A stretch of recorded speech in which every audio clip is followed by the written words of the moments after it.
నమస్తే welcome to వెల్సాతి నేను రుచిత ఈ రోజు డేట్ 25th ఫిబ్రవరి లేటెస్ట్ అప్డేట్స్ ఏంటి అనేది ఈ వీడియోలో తెలుసుకుందాము. ఈ రోజు ఇండియన్ ఈక్విటీ మార్కెట్ లో సెలెక్టివ్ బయింగ్ ఇంట్రెస్ట్ తో ట్రేడింగ్ జరిగింది, కానీ ఓవరాల్ రేంజ్ బౌండ్ మూవ్మెంట్ తో పాజిటివ్ గా క్లోజ్ అయింది. నిఫ్టీ 50 0.23% అప్ గా ఉంది, సెన్సెక్స్ 0.06% అప్ గా క్లోజ్ అయింది. అలానే బ్యాంక్ నిఫ్టీ కూడా స్లైట్ పాజిటివ్ గా క్లోజ్ అయింది, కానీ మేజర్ మూవ్మెంట్స్ లిమిటెడ్ గా ఉంది. మార్కెట్ మూడ్ లో మార్నింగ్ సెషన్ లో గెయిన్స్ కనిపించాయి, కానీ ఆఫ్టర్నూన్ లో ప్రాఫిట్ బుకింగ్ వల్ల గెయిన్స్ ట్రిమ్ అయ్యాయి. ఫైనల్ గా పాజిటివ్ టెరిటరీలోనే క్లోజ్ అయింది. ఈ మూవ్మెంట్ కి main reason global Coast positive గా ఉన్నాయి. మెటల్స్ అండ్ ఆటో సెక్టర్ లో స్ట్రాంగ్ బయింగ్ ఇంట్రెస్ట్ కనిపించింది. Tata steel, Bajaj auto, IndiGo లాంటి స్టాక్స్ లో 2% దగ్గర గెయిన్స్ రిజిస్టర్ చేశారు. నిఫ్టీ మెటల్ ఇండెక్స్ 2.7% వరకు జంప్ ఇచ్చింది.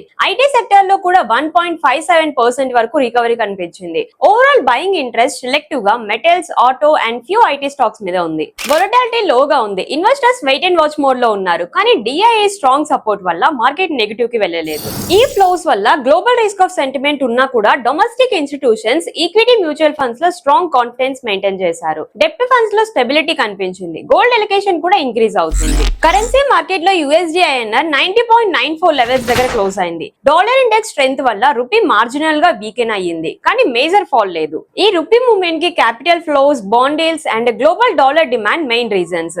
Trade data and policy uncertainty కూడా ఇంపాక్ట్ ఇచ్చాయి. కమోడిటీస్ లో గోల్డ్ 0.8% వరకు గెయిన్ తో ట్రేడ్ అయింది. సిల్వర్ 2.7% వరకు అప్ గా జంప్ అయింది. అలానే గోల్డ్ సిల్వర్ రేషియోలో చేంజెస్ కనిపించాయి. సేఫ్ హెవెన్ డిమాండ్ పెరిగింది. ఈ కమోడిటీస్ మూవ్మెంట్ కి డైరెక్ట్ గా జియోపాలిటిక్స్ తో కనెక్ట్ అయి ఉంది. ఇన్వెస్టర్స్ గోల్డ్ అండ్ బాండ్స్ వైపు షిఫ్ట్ అవుతున్నారు. Indian policy and regulatory updates. RBI broker funding norms revise చేసింది. ఎక్వేషన్ ఫైనాన్స్ రూల్స్ లో కొన్ని ఈజింగ్స్ అనౌన్స్ అయ్యాయి. Liquidity measures continue. Sector specific గా మెటల్స్ అండ్ ఆటో స్టాక్స్ లో అవుట్ పర్ఫార్మెన్స్ ఇచ్చాయి. ప్లాట్ఫామ్ ఎకానమీ రిలేటెడ్ కొన్ని డెవలప్మెంట్స్ కూడా మానిటర్ అయ్యాయి. High impact measures or regulatory actions ఇంకా కన్ఫర్మ్ కాలేదు. సెక్టర్ స్పెసిఫిక్ గా మెటల్స్ అండ్ ఆటో స్టాక్స్ లో అవుట్ పర్ఫార్మెన్స్ ఇచ్చాయి. ప్లాట్ఫామ్ ఎకానమీ రిలేటెడ్ కొన్ని డెవలప్మెంట్స్ కూడా మానిటర్ అయ్యాయి. High impact measures or regulatory actions ఇంకా కన్ఫర్మ్ కాలేదు. ఓవరాల్ మార్కెట్ సెంటిమెంట్ కాషియస్ గా ఉంది. DI strong support, global rebound, కానీ ఎఫ్ఐఐ సెల్లింగ్ అండ్ జియోపాలిటిక్స్ మీద ఫోకస్ ఉంది.